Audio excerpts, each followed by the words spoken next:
Today we have a massive amount of tournament results to go over. Take a look at who I am now.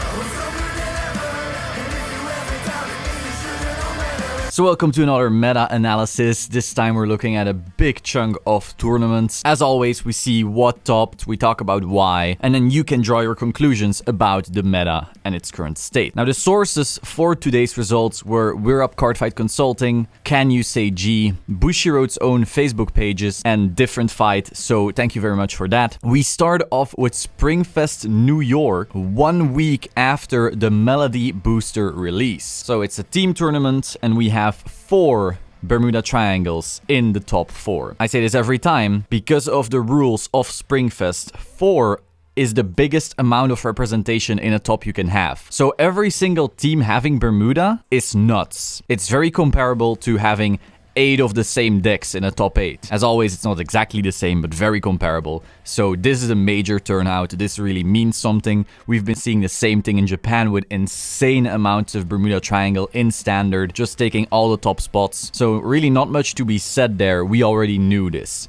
Then we had 3 Neo Nectar, which is just still a strong deck. I've been saying it for a long time. It's basically Bermuda Triangle Light. It does the same thing, but just worse. Then we have 2 Murakumo, Zanbaku Shirayuki is still a strong deck, 2 Shadow Paladin, still a strong deck, and then 1 Great Nature. Honestly, this whole map, nothing is surprising apart from maybe the Great Nature, and even that is still a very strong deck. Then we have Springfest New York Premium. We had 2 Ezel, 2 Nubatama, 2 Link Joker. Now I will say, I'm not sure whether this is the Elite Messiah, because this is information from the Bushiroad page and they don't specify. However, we can kind of assume, like, Chaos is not a deck considering the current meta landscape, and overall the Leader Messiah is just a more popular deck, so I'm gonna assume that it's the Leader Messiah. Next up we had a Genesis, and this was actually in the 2nd place team, so that's a really big thing. But more importantly than that, apparently it was a Regalia deck and not a Wiseman loop. Most people know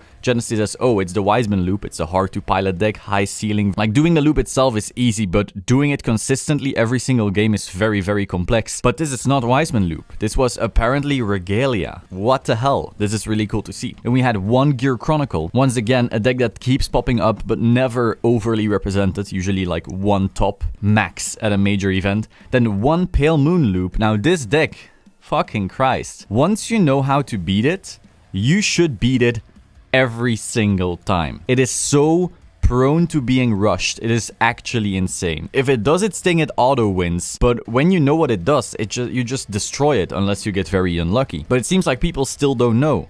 So, okay, if you want to see a how to beat on this, let me know, because this loop is actually very fragile. Then we saw 1 Grand Blue. That's pretty cool to see. We didn't see a Grand Blue top in this premium season just yet, so seeing them pop up again is cool. I really think this deck is underappreciated. It is very hard to kill. Its only caveat is that it's slow. Then we had 1 Neo Nectar. Now, I'm not sure if it was Asha or Plan Token Spam B-Town or something like that, so I just put Asha because I assume she's in there. But it was a Neo Nectar deck in premium, and again, we haven't really seen that apart from in an ARG top 8. Finally, there was also 1 Ange. Overall, pretty surprising stuff. Like, we don't really act surprised when we see Ezel or Nubatama in here, but seeing 2 Deleter Messiah, seeing a Regale, seeing Grand Blue, Neo Nectar, like really interesting tops right here. Then we had the Pops Up VGCS Premium. This is after Premium Collection. This is in the Japanese metagame, and we only have the top 4. In the 1st place, we had Luard with the new Morfessa, which is a very strong card. Most interesting challenge is trying to make sure that you actually hit your thing on first try, which isn't as easy as some people make it out to be. Your build really has to be tailored to do it consistently, unless people give you hella time in the early game. Then on 2nd and 3rd place, we had Victor, because obviously the Bustard Strike is just very good. Gives you that consistent hand to then win next turn, or maybe you win that turn already if you get some really good drive checks. And then 1 Oracle Think Tank with the new Ichikishima. What's really interesting is that if we look at representation numbers, apparently the most represented deck was Gasti, and yet we saw none in the top 4. So perhaps people are kind of giving too much credit to this card. Maybe it's not quite as busted as people are hoping it to be, but that's just a little interesting thing to keep in mind. Next up, we had the VGCS Iwamizawa for premium. Once again, after the premium collection, only have a top 4 once again. We had on first place another Luard with the new Morfessa. On second place, we had OTT with the new Ichi. And then on third place, we had Nociel Gize. It's interesting to see because usually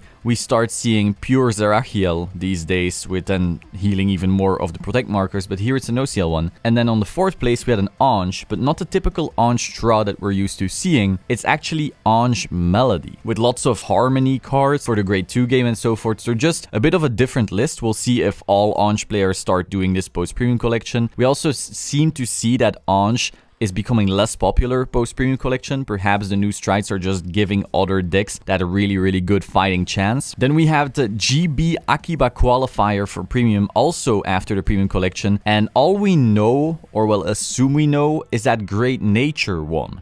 So there's no list, there's no other info of tops, but GP Akiba qualifiers tend to be relatively important. So I just wanted to mention it, but I don't have any further information on that. Now, last weekend, we also had Springfest France. The issue is I didn't receive all the info I need. So if other people have the full info and multiple people can confirm what top there, that'd be really cool. I do know that in Standard, a top 4 team got disqualified for cheating. Some really blatant over-the-top cheating stuff. So like that probably threw some people off with the whole results thing. So I don't know for now. If enough people give me results so I know, okay, these were the actual top teams, I'll gladly cover them in a future video. But that's what we have so far. Now, we also had Arena Fight Palladium Premium in Thailand. We have a top 8, and this one is very surprising. We had 3 Neo Nectar, and the first place ended up being Neo Nectar. So post-premium collection, Katrina seems to be strong, but then in these other premium events we saw none of them. Early testing seems to say that Katrina isn't that insane. Like, it's not as insane as, let's say,